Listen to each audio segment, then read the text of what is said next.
है और फिर एक ही टॉपिक बचा है एस्केप वेलोसिटी। ठीक है, चलो तो will start with the sums. Question number 5 का a, page number 15, text book page number 15, question number 5 का a, given an object takes 5 seconds to reach the ground. An object takes 5 seconds to reach the ground from a height of 5 meters on a planet. कोई तो planet में object को ऊपर से नीचे आने के लिए कितना टाइम लग रहा है? 5 सेकेंड। ठीक है, और वो कितने हाइट से नीचे आ रहा है? 5 मीटर की हाइट से। समझ में आ रहा है? What is the value of g on the planet? उस प्लैनेट का स्मॉल जी क्या रहेगा? जैसे हमारे अर्थ पे एक्सेलरेशन ड्यू टू ग्रेविटी है स्मॉल जी, वैसे उस प्लैनेट का स्मॉल जी का वैल्यू क्या रहेगा? तो first of all we have to write given data. क्या लिखना होगा हम लोग को? तो गिवन डेटा में वो 5 सेकेंड दिया हुआ है, that is time t is equal to 5 second. And वो कितने हाइट से नीचे गिर रहा है? 5 मीटर। तो this height will be displacement. कौन सा सिंबल? Letter S. तो एस इक्वल टू 5 मीटर है क्या नहीं? टू फाइंड, क्या फाइंड करना है? Small g. क्या फाइंड करना है हम लोग को? Small g. सॉल्यूशन। तो ऑब्जेक्ट फ्री फॉल है, ऊपर से नीचे आ रहा है, तो फॉर फ्री फॉल 3 फॉर्मूला देखा हम लोगों ने। आप बताओ कौन सा फॉर्मूला अप्लाई करूं? S equal to half G T square. S equal to, is it clear? Put the value. What is S का value? Half into g. What is t का वैल्यू? पाई का square equal to half into g into 5 का square. 25 और 2 को लेके आ जाओ। 5 into 2 upon 25 equal to g. Cancel out करेंगे, 5 1 एंड 5, देयरफॉर जी का वैल्यू 2 अपॉन 5। तो डिवाइड भी कर लो, 2 डिवाइड बाय 5 0 सा 0, 2 20 पॉइंट 5 4 सा 20। तो answer is 0.4 unit metre per second square. It's acceleration metre per. Clear है? Last line, therefore the value of g on a planet is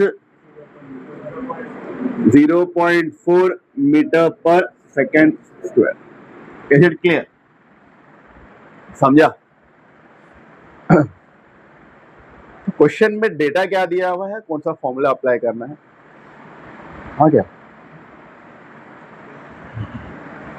question में data क्या दिया हुआ है और फॉर्मूला कौन सा अप्लाई करना है, वो ध्यान देना है बराबर से। क्लियर है?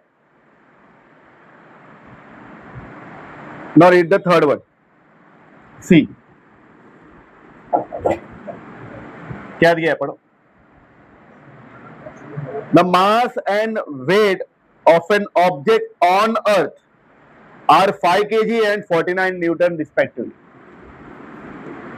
तो कोई तो एक ऑब्जेक्ट है जिसका मास 5 kg है और वेट कितना है? 49 न्यूटन। कहां पर? अर्थ पे। तो I am writing here small e, weight पे, मतलब वेट ऑन अर्थ है क्या? बोल क्या रहा है? What will be their values on the moon? वो ऑब्जेक्ट कहां चला गया हुआ है? मून पे। याद है हम लोगों ने क्वेश्चन किए लास्ट लेक्चर में, मून पे चला गया, तो मून पे उसका मास और वेट निकालना। To find mass on moon and दूसरा weight on moon, right? Assume that the acceleration due to gravity on the moon is 1/6 of that on the earth. Solution. What we will do? मास क्या रहेगा moon पे? Mass is constant everywhere. तो अर्थ पे 5 kg, तो moon पे कितना रहेगा? तो will write that line as, बोलो, as mass remains constant everywhere, therefore mass of object on moon is nothing but 5 kg. कितना रहेगा? 5 kg ही रहेगा. क्लियर है? will be 5 kg. Okay, it is given that value of G on moon is 1/6 value of G on earth, और ये हमको पता भी है और उसने एज अ हिंट दिया भी है क्वेश्चन में. तो what we will do, we will calculate G on moon. As we know, what is the value of G on earth? 9.78. और जब मैंने इसको कैंसिल आउट किया था, आंसर क्या आया था? 1.63 मीटर पर G on moon. सर ये करके बताने का? हाँ, करके बताओ, क्योंकि उसने हिंट दिया. वो चाह रहे कि आप ये वैल्यू निकालो. क्लियर है? तो हमने मास निकाल दिया मून पे, हमने G ऑफ मून भी निकाल दिया. तो what we will do now? Next we will calculate weight on moon. तो व्हाट इज वेट का formula? Mass into G on moon. तो वेट ऑन मून निकालना है. तो what is mass on moon? 5. G on moon कितना है? 1 point multiply कर दो. 5 3 इज 15, 1 कैरी. 30 + 1 31, 3 कैरी. 8.15 न्यूटन. तो उसी ऑब्जेक्ट का मून पे वेट कितना है? 8.15 न्यूटन. क्लियर है? समझा? कॉपी करो. Question number E, question number 5 का ई पढ़ो.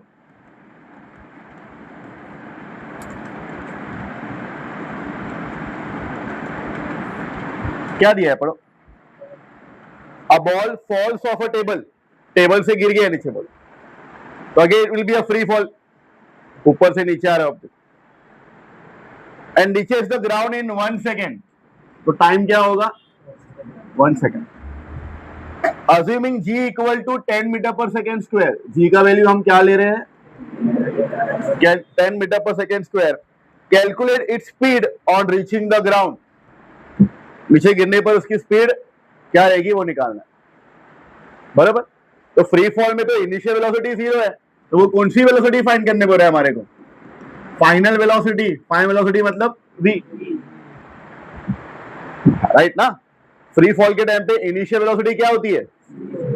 तो वो हमको फाइनल वेलोसिटी फाइंड करने बोल रहा है कि जब ऑब्जेक्ट नीचे गिरा है तो उसकी वेलोसिटी क्या रहेगी. एंड आगे, and the height of the table. Height of the table मतलब लेटर S. तो V और S दोनों फाइंड करना. Solution. For free fall again बोलो, पहला कौन सा formula? V is equal to GT. What is G? 10 into 1. V is equal to 10 metre per. Simple. Second, फिर S निकालना है. बोलो. Half GT, half into 10 into 1 का, दिस 2 1s है, इंटू 5 इंटू 1 का स्क्वायर, इट विल बी 5. तो S equal to 5 metre. Simple. समझा? So velocity जब वो ग्राउंड में रीच कर रहा है तो कितना रहेगा? 10 metre per second. And height of the table is, the height of the table is 5 meter. Is it clear? Any doubt? समझा? Next. सम नंबर डी पढ़ो, डी।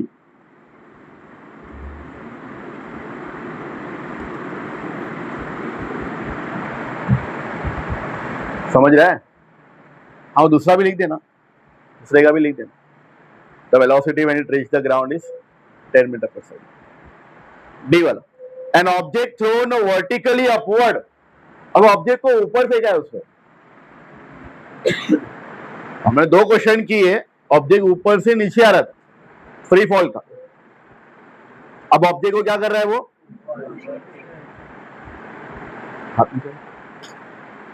ऑब्जेक्ट को कहां फेंक रहा है वो? ऊपर फेंक रहा है। तो अभी फ्री फॉल का फॉर्मूला अप्लाई होगा क्या? नहीं होगा, तो ऑब्जेक्ट ऊपर जा रहा है ना। तो बराबर यहां से क्वेश्चन पढ़ना, an object thrown vertically upward and reaches a height of 500 metre. कितने मैक्सिमम हाइट तक पहुंच गया वो? तो ये कौन सा लेटर रहेगा? एस ना। S will be equal to 500 metre की हाइट तक पहुंचा है, ठीक है। आगे, what was its initial velocity to find what? U. Initial velocity find करनी। क्या फाइंड करनी है? आगे एक और चीज फाइंड करने बोला है, how long will the object take to come back to the earth. जब मैं ये ऑब्जेक्ट को ऊपर ऐसा फेंकूंगा तो अर्थ पे आने के लिए उसको कितना टाइम लगेगा वो चेक करना है। अज्यूमिंग जी का value is 10 metre per second square. तो टू फाइंड में अपने को टोटल टाइम भी निकालना है। टोटल टाइम मतलब जब मैंने ऑब्जेक्ट को ऊपर फेंका तो नीचे से ऊपर जाने का टाइम और ऊपर से वही पूछ रहा है ना वो, how long it will take to come back to the earth. जाने का भी टाइम और क्लियर है। तो जब पहला ऑब्जेक्ट को जब उसने ऊपर फेंका है तो मैक्सिमम हाइट का फॉर्मूला हम लोगों ने पढ़े, the maximum height reached by the object is, what is the formula for maximum height?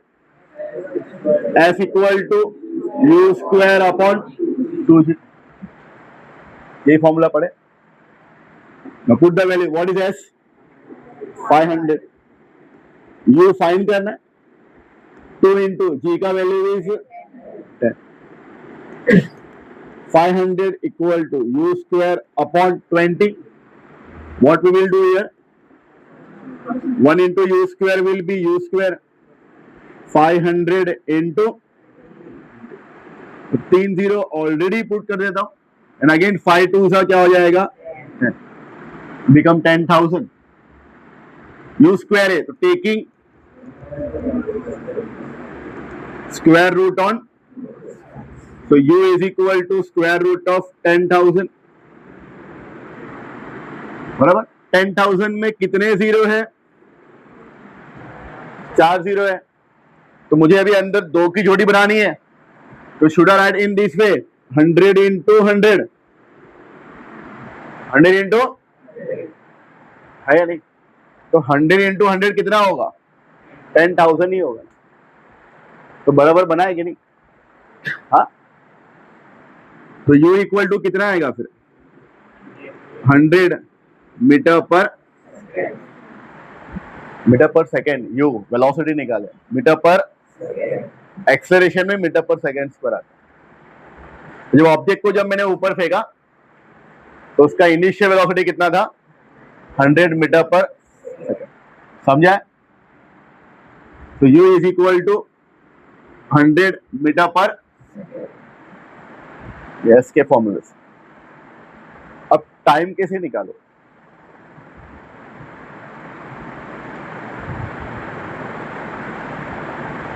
Time, अच्छा, ऑब्जेक्ट का ऊपर जाने का टाइम का फॉर्मूला निकाला है क्या? हम लोगों ने कहीं फॉर्मूला देखा है ऑब्जेक्ट का ऊपर जाने का? ऊपर से नीचे आने का टाइम का फॉर्मूला है हमारे पास, फ्री फॉल का, राइट ना? फ्री फॉल का टाइमिंग है। तो can we find free fall के लिए टाइम? फ्री फॉल का टाइम निकाल सकते हैं हम लोग, नीचे से ऊपर जाने का टाइम नहीं निकाल सकते, लेकिन एटलीस्ट ऊपर से नीचे आने का टाइम तो निकाल सकते हैं। कौन से फॉर्मूले से? डेटा देख के बताओ। एस और जी दिया हुआ है, टी निकालना है, S equal to half G T square. इस फॉर्मूले से टी मिल जाएगा। टी कौन सा मिलेगा? ऊपर से नीचे आने का। तो पहले वो टाइम निकाल लेते हैं। What is S? Half into g का वैल्यू 10 इंटू टी स्क्वायर, है ना? 2 1 एंड 2, तो 500, 5 आगे क्या हो जाएगा? डिवाइड, इक्वल टू, डिवाइड करूंगा तो 5 1 100 हो जाएगा, taking square root on T equal to 100 का स्क्वायर रूट इज 10 सेकेंड। तो दिस टाइम, ये जो टाइम आया हुआ है ये ऊपर से नीचे आने का टाइम है, लेकिन उसने अपने को टोटल टाइम निकालने का बोला है। तो नीचे से ऊपर जाने का टाइम कैसा निकालेंगे? हाँ, स्क्वायर, स्क्वायर कर देंगे तो डबल थोड़ा होता है बेटा। वो मतलब नीचे से ऊपर जाने का टाइम निकालने के लिए 2 से मल्टीप्लाई कर देंगे, नहीं, तो वो टोटल टाइम के लिए बोल रहा है बेटा। हाँ, जितना टाइम, सुनना बराबर है, जितना टाइम ऑब्जेक्ट को ऊपर से नीचे आने में लग रहा है ना, उतना ही टाइम ऑब्जेक्ट को नीचे से ऊपर जाने में भी लगेगा। Time taken by the object to come down is equal to time taken by the object to go up, यानी कि मैक्सिमम हाइट तक पहुंचने के लिए। समझ में आ रहा है? सो अब मैं यहां लिख रहा हूं, बराबर ध्यान देना मैं क्या लिख रहा हूं। T u is equal to t d. T u मतलब time taken by the object to go up is equal to, both are equal, therefore t u is equal to t d. दोनों के लिए 10 second रहेगा। नीचे आने का time 10 second है, तो ऊपर आने का टाइम भी क्या रहेगा? तो अपने को निकालना क्या था? Total time. Total time will be T U plus, and that will be equal to 10 plus 10, and that will be equal to how much second? 20 second. तो जब मैंने ऑब्जेक्ट को नीचे से ऐसा ऊपर फेंका तो वो ऊपर गया और फिर नीचे आया, टोटल टाइम कितना लग रहा है? 20 सेकेंड। क्लियर? नीचे से ऊपर जब मैंने ऑब्जेक्ट को फेंका तो उसके लिए टाइम का फॉर्मूला नहीं था, तो मैंने क्या किया? मैंने फ्री फॉल के लिए टाइम निकाला। जितना फ्री फॉल के लिए टाइम है उतना ऊपर जाने का टाइम भी वही रहेगा। क्लियर है? और फिर ये जो यू निकाला वो मैक्सिमम हाइट के फॉर्मूले से निकाला। क्लियर? कॉपी करो।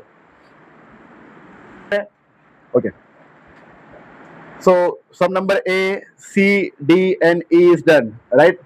चलो बी वाला पढ़ो सब लोग। क्वेश्चन नंबर बी, 5 का बी।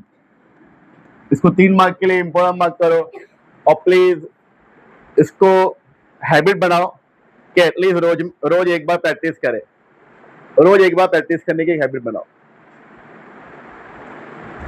एक बार प्रैक्टिस करोगे 3 दिन तक याद रहेगा। 3 दिन के दरमियान में अगर प्रैक्टिस करोगे तो 1 वीक तक याद रहेगा। आप समझ रहे मेरा बोलने का मतलब? 1 वीक के अंदर अगर इसको एक और बार प्रैक्टिस कर लोगे तो आपको 2 वीक तक याद रहेगा। Are you getting it? समझ में आ रहा है? इंपॉर्टेंट क्वेश्चन, पढ़ना बराबर ध्यान से। क्या बोल रहा है? The radius of planet A, radius of, it's a given data, radius of planet A. यहां ध्यान दो, देखो मैं किस तरह से लिख रहा हूं। Radius of planet A is यानी कि इक्वल टू हाफ, हाफ यानी कि 1/2। The radius of planet B is the half the radius of planet B. समझा इसका डिनोशन?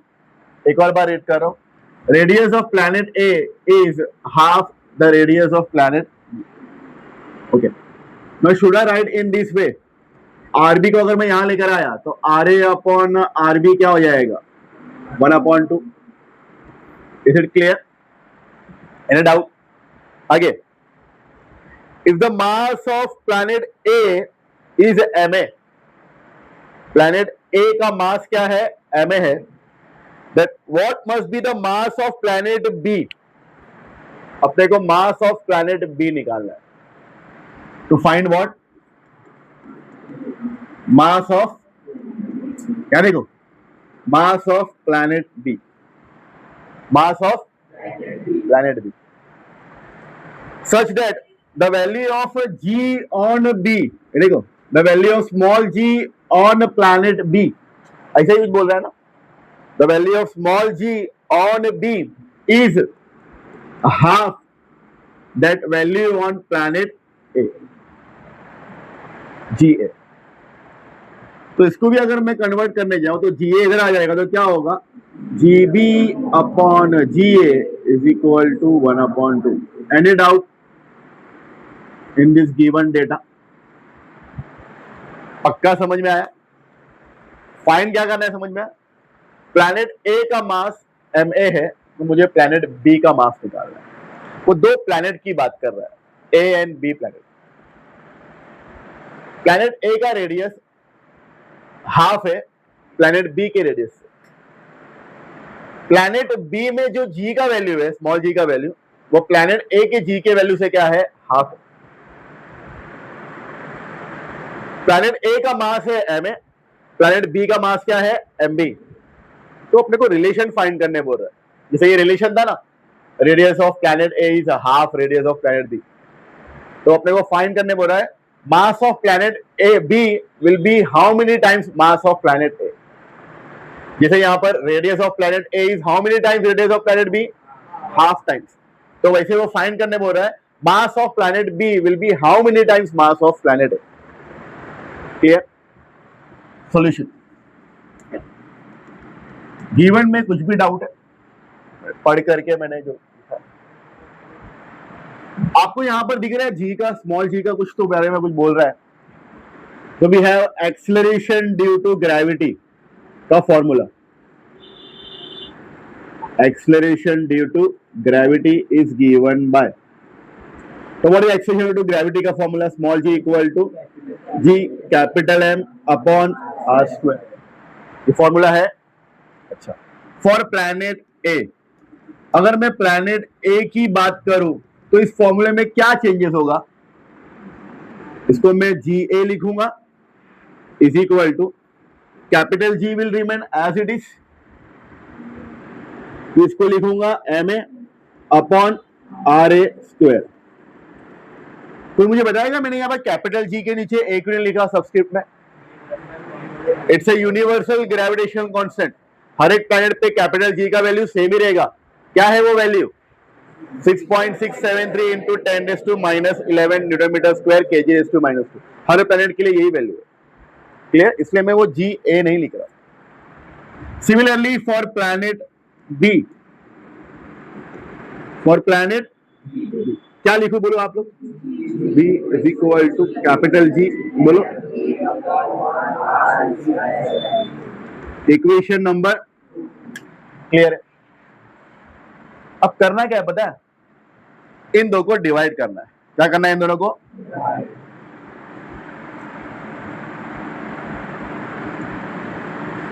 2 डिवाइड बाय 1। क्या करना है हम लोग को? 2 डिवाइड बाय, मतलब 2 को न्यूमरेटर में लिखना है और 1 को कहां लिखना है? डिनोमिनेटर में। तो ये लेफ्ट हैंड साइड से डिवाइड होगा और राइट हैंड साइड, चलो let's see, GB upon GA ऐसे ही होगा ना, GB अपॉन 2 डिवाइड बाय 1 है तो GB अपॉन। अच्छा, अभी राइट साइड में देखना मैं क्या कर रहा हूँ। लेफ्ट साइड में मैंने डायरेक्टली डिवाइड किया ना, GB divide by GA। Right side में ना मैं डायरेक्टली डिवाइड नहीं लिख रहा हूं, मैं डिवाइड का सिंबल लिखूंगा। तो क्या होगा बोलो? G पहले 2 आएगा ना, GMB अपॉन RB स्क्वायर, ये इक्वेशन 2 आ गया। अगर मैं डिवाइड का सिंबल ये डालू अपॉन, यहां पर अपॉन नहीं डाल रहा हूं मैं, यहां पर लिख रहा हूं डिवाइड का सिंबल, डिवाइड बाय, बोलो GMA upon RA square. Is it clear? Meaning same ही है ना। यहां GB upon GA is equal to, ये एज इट इज लिखो, बोलो GMB अपॉन RB स्क्वायर। अगर मैं ये डिवाइड को मल्टीप्लाई में कन्वर्ट कर दूं तो क्या होगा? उसका रेसिप्रोकल हो जाएगा, मतलब ये ऊपर चले जाएगा, ये नीचे आ जाएगा। तो बोलो RA square upon G MA, sorry MA रहेगा ना, वो MA स्क्वायर नहीं होगा। क्लियर है? Any doubt? क्या होने वाला है फिर? ये कैपिटल G और ये कैपिटल G कैंसिल होने वाला है ना, ऊपर नीचे होगा कि नहीं? चलो आगे, GB upon GA equal to, अब पता है मैं क्या कर रहा हूं, मास को मास के नीचे और रेडियस को रेडियस के नीचे, बोलो MB अपॉन MA है ना, इसके नीचे into RA square upon RB square. Any doubt?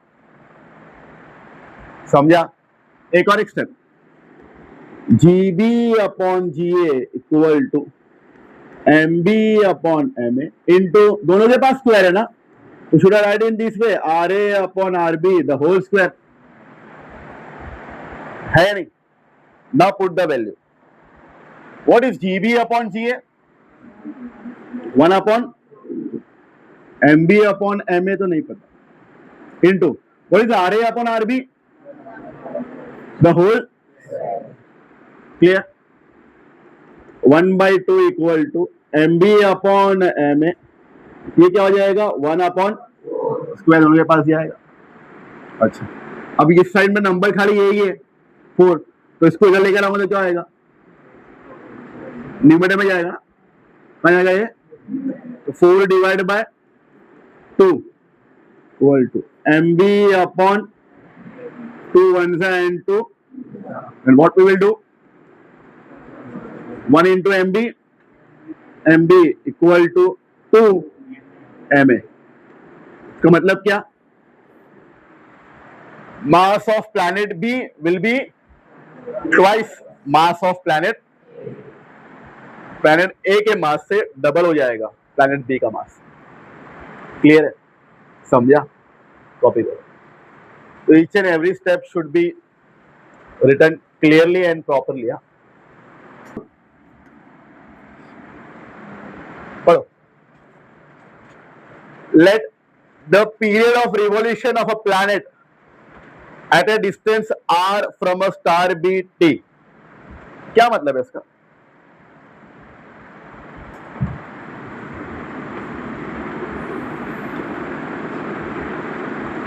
एक स्टार है, इसके अराउंड प्लैनेट क्या कर रहा है, रिवॉल्व कर रहा है। क्या कर रहा है? स्टार और प्लैनेट के बीच का डिस्टेंस r है। क्या है? r। स्टार और प्लैनेट के बीच का डिस्टेंस क्या है? r है। तो बोल रहा है period of revolution is capital T। Period of revolution is, मतलब स्टार और प्लैनेट के बीच का डिस्टेंस अगर r है, तो प्लैनेट को स्टार के अराउंड एक रिवॉल्यूशन करने के लिए कितना टाइम लग रहा है? Capital T। कितना लग रहा है? Capital T। समझा? पढ़ना वापस से क्वेश्चन, let the period of revolution of a planet at a distance r from a star be t। समझा? प्लैनेट और स्टार के बीच का डिस्टेंस क्या है? r है। तो प्लैनेट को स्टार के अराउंड एक रिवॉल्यूशन करने के लिए कितना टाइम लग रहा है? t। तो given data by r1 is equal to r। First case में मेरा क्या था, ये केस 1 है, मेरा रेडियस r1 क्या दिया हुआ है? r दिया हुआ है। कैपिटल T1 क्या है? t, time period of revolution, first time period of revolution is capital T। Case 2 में क्या बोल रहे हो? पढ़ना बराबर। Prove that if it was at a distance of 2r from the star, distance क्या हो जा रहा है? 2r हो जा रहा है। डिस्टेंस क्या हो जा रहा है? तो अब मुझे बताओ कि जब ये डिस्टेंस बढ़ेगा तो प्लैनेट को इसके अराउंड रिवॉल्व करने के लिए टाइम भी बढ़ेगा कि नहीं बढ़ेगा? बढ़ेगा ना। तो सेकेंड टाइम r2 क्या हो गया है? 2r हो गया, इसका डबल हो गया रेडियस। तो वो बोल रहा है जो सेकेंड टाइम पीरियड है that should be equal to √8 into, तो अपने को प्रूफ करना है कि जो सेकेंड टाइम पीरियड है T2 that should be equal to √8 multiplied by t. t2 is √8 multiplied by t. वापस से एक और बार क्वेश्चन पढ़ना जो मैंने आपको एक्सप्लेन किया हुआ है.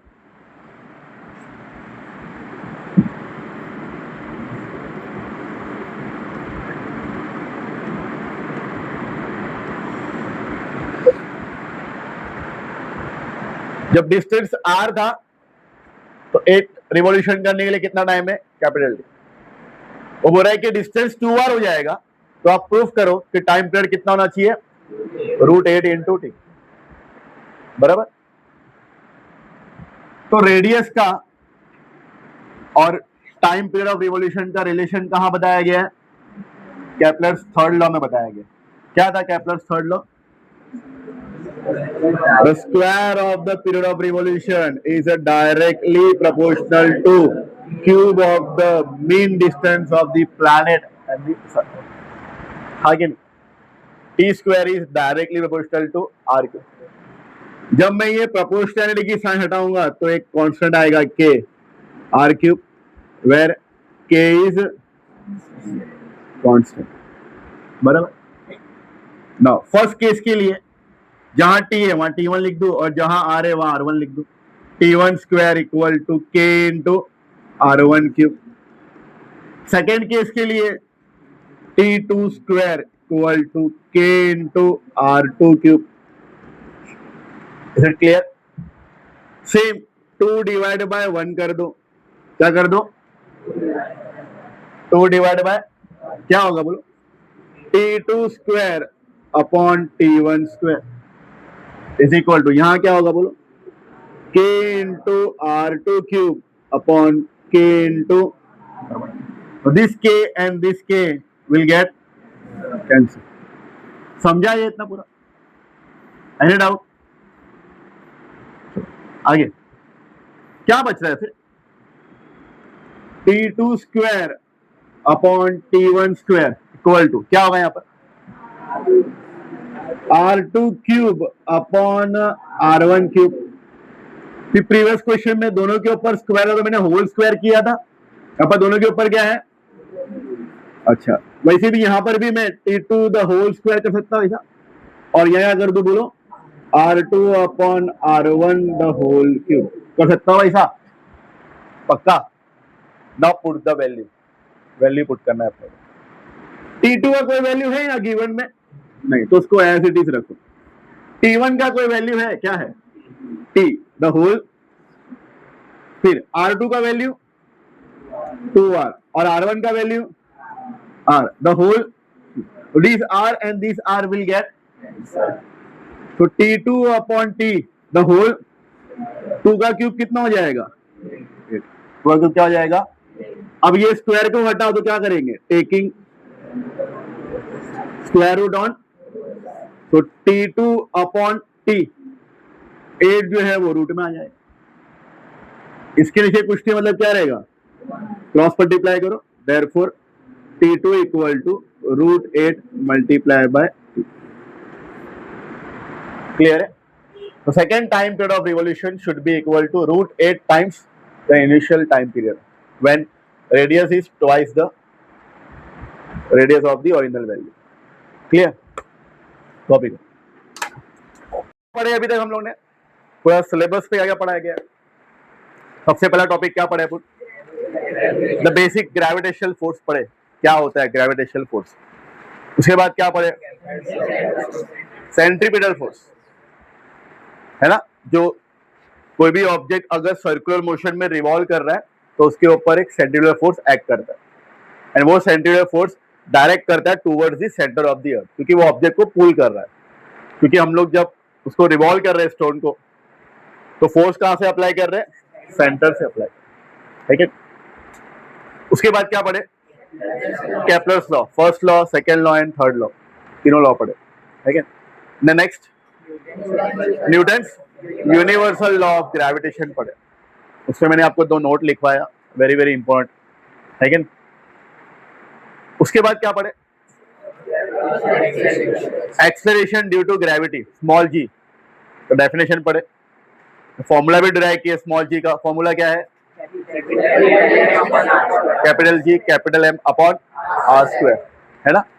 देन उसका वैल्यू कहाँ कहाँ वेरी करता है, variation in the value of small G, change along the surface of the earth, change with height, change with depth, है ना। The next topic, mass and weight. Mass remains constant everywhere, whereas weight changes from planet to because it depends on value of small g, बराबर। मास and wait के बाद क्या पढ़े, free fall. अगर कोई भी ऑब्जेक्ट नीचे गिर रहा है सिर्फ अर्थ के ग्रेविटेशनल फोर्स के इन्फ्लुएंस में, तो उसको क्या बोलते हैं, free fall. True free fall कहां पॉसिबल है, वैक्यूम में। एटमॉस्फेयर के अंदर दो फोर्स और एक्ट करते हैं, कौन से, frictional force and buoyant force, right. Free fall के बाद हम लोगों ने फ्री फॉल में 3 फॉर्मूले पढ़े, देन मैक्सिमम हाइट का भी फॉर्मूला पढ़े, देन उसके बाद लास्ट टॉपिक है एस्केप वेलोसिटी, है ना। सम्स भी कर लिया हम लोग ने, राइट। एस्केप वेलोसिटी, अभी एस्केप वेलोसिटी क्या है, एस्केप करना, एस्केप हो जाना मतलब किसी के नजर से चुप के निकल जाना, वो एस्केप हो गया। चोर चोरी करके भाग गया, एस्केप हो गया, है कि नहीं। तो यहां एस्केप क्या चल रहा है, किसको एस्केप करने की बात चल रही है, वेलोसिटी कैसा एस्केप होगा बेटा, वेलोसिटी एक तरह की स्पीड होती है ना, उसको कैसा एस्केप करोगे आप। यहां पर बात हो रही है कोई भी ऑब्जेक्ट को अर्थ को एस्केप करना है, क्या करना है, अर्थ को। अब मान लेते हैं पेन है, सिर्फ द पेन, ये पेन है, राइट। ये पेन को अगर मैं ऊपर फेंकूंगा तो क्या हो रहा है, ग्रेविटेशनल फोर्स उसको पुल कर रहा है ना, कंटिन्यूसली पुल कर रहा है। तो कंटिन्यूस पुल के वजह से इसकी वेलोसिटी क्या होती जा रही है, कम होती जाएगी। मैक्सिमम हाइट पे पहुंच के, कहां पहुंच के, मैक्सिमम हाइट पे पहुंच के उसकी वेलोसिटी क्या हो जाएगी, एंड क्योंकि अर्थ का ग्रेविटेशनल पुल कंटिन्यूस है तो वो मैक्सिमम स्पीड से नीचे गिरना क्या होएगा, स्टार्ट करेगा। ये मैंने आपको पहले भी एक्सप्लेन किया। अच्छा, अब ये ऑब्जेक्ट कितना ऊपर जाने वाला है वो किस पे डिपेंड करने वाला है, अपने मैक्सिमम हाइट का फॉर्मूला देखेंगे। क्या है मैक्सिमम हाइट एस का फॉर्मूला, बराबर। ये यू जो है इसको क्या बोलते हैं, वो न्यूमरेटर में है, मतलब ये जो एस जो है वो यू स्क्वायर से क्या है, directly proportional. That means what, हाँ, तो क्या बढ़ेगा, अगर इनिशियल वेलोसिटी बढ़ेगा तो मैक्सिमम हाइट भी क्या होगा, इनिशियल वेलोसिटी। मतलब ये पेन को अगर मैं ऊपर फेंक रहा हूं इस स्पीड से तो ये पेन ऊपर जा रहा है। अभी क्योंकि हम लोग क्लासरूम में है तो मैं ज्यादा स्पीड से फेंक नहीं पाऊंगा, है क्या नहीं। तो जितना मैं स्पीड से फेंकूंगा उतना ऊपर जाएगा। मान लो अगर मैं बाहर खड़ा हूं रोड पे, तो अगर मैंने उसको एकदम स्पीड से ऊपर फेंका तो जितना इनिशियल वेलोसिटी रहेगा उतना ऊपर जाएगा, जितना ज्यादा इनिशियल वेलोसिटी रहेगा उतना ज्यादा ऊपर जाएगा। मैं ये इनिशियल वेलोसिटी कैसे असाइन कर रहा हूं, फिलहाल अपने हाथों से, कैसे कैसे फोर्स दे करके, कैसे, तो मैं इस पेन को जितना फोर्स दूंगा मतलब मैं उतना इनिशियल वेलोसिटी दे रहा हूं। तो जितना ज्यादा इनिशियल वेलोसिटी दूंगा उतना ज्यादा वो मैक्सिमम हाइट तक जाएगा। वो इस रिलेशन से मालूम पड़ रहा है क्योंकि maximum height is directly proportional to initial. तो जितना ज्यादा इनिशियल वेलोसिटी उतना ज्यादा हाइट तक जाएगा। फॉर एग्जांपल एयरक्राफ्ट, जितना ज्यादा उसको इनिशियल वेलोसिटी मिलती है वो उतना ज्यादा ऊपर तक जाता है क्या नहीं। तो मैं इस ऑब्जेक्ट को इतना इनिशियल वेलोसिटी असाइन कर दूं कि वो अर्थ को क्या कर जाए, एस्केप कर जाए। अर्थ को क्या कर जाए, अच्छा, अर्थ को एस्केप करना मतलब अर्थ के ग्रेविटेशनल फोर्स को एस्केप करना। अगर वो अर्थ को छोड़ देगा तो वो अर्थ के ग्रेविटेशनल फोर्स को छोड़ देगा, तो अर्थ के ग्रेविटेशनल फोर्स से भी बाहर चला गया, तो क्या ये वापस से नीचे आ पाएगा? वापस से नीचे नहीं आ पाएगा। तो स्टार्टिंग में जो वेलोसिटी दी गई, that velocity is called as escape velocity. कुछ समझा? एक और बार समझा। तो इस ऑब्जेक्ट को मैं जितना इनिशियल वेलोसिटी दूंगा उतना मैक्सिमम हाइट तक जाएगा ये। तो मैं ये कह रहा हूं कि इस ऑब्जेक्ट को इतनी इनिशियल वेलोसिटी असाइन कर दो कि ये उतने हाइट तक चले जावे कि वो अर्थ को क्या कर जाए? एस्केप कर जाए। अर्थ को एस्केप करना मतलब अर्थ के ग्रेविटेशनल फोर्स को एस्केप करना, ताकि वो वापस से नीचे ना आ पाए। अर्थ को फॉरएवर एस्केप कर जाना, वापस से वो अर्थ पे वापस से ना आ पाए। तो जो स्टार्टिंग में जो इनिशियल वेलोसिटी असाइन किया था, that velocity is called as escape velocity. The velocity assigned, a particular velocity, particular value of initial velocity assigned to the object such that the object overcome, object क्या कर जाएगा? overcome। किस चीज को overcome कर जाएगा? object overcome the downward pull of the earth gravitational force। अर्थ के gravitational force क्या है? डाउनवर्ड है ना, तो उसको ओवरकम कर जाएगा एंड फिर वापस से वो अर्थ पे आ जाएगा क्या? and will not fall back on the earth।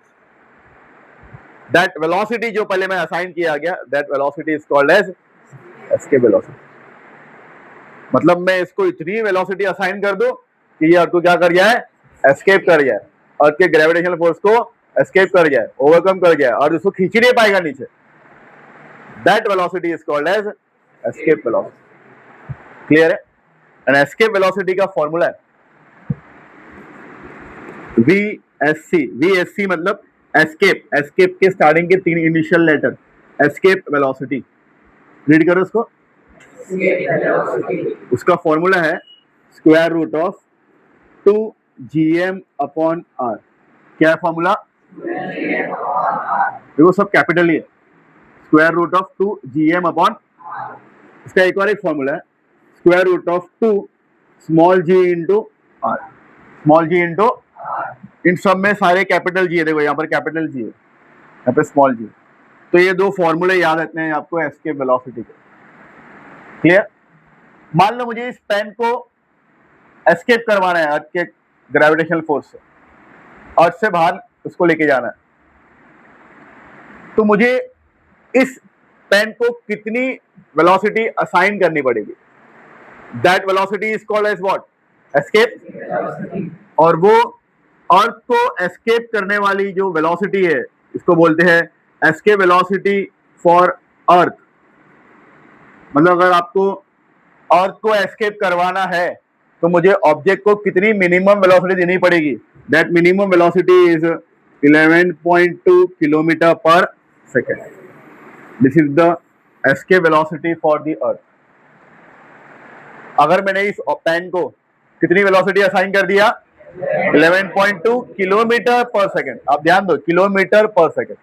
Kilometre per second का मतलब क्या होता है कि एक सेकेंड में कितना किलोमीटर ये ट्रैवल करना चाहिए? 11.2 किलोमीटर। अगर उतना ट्रैवल कर गया तो ये 100% ये अर्थ को क्या कर जाएगा?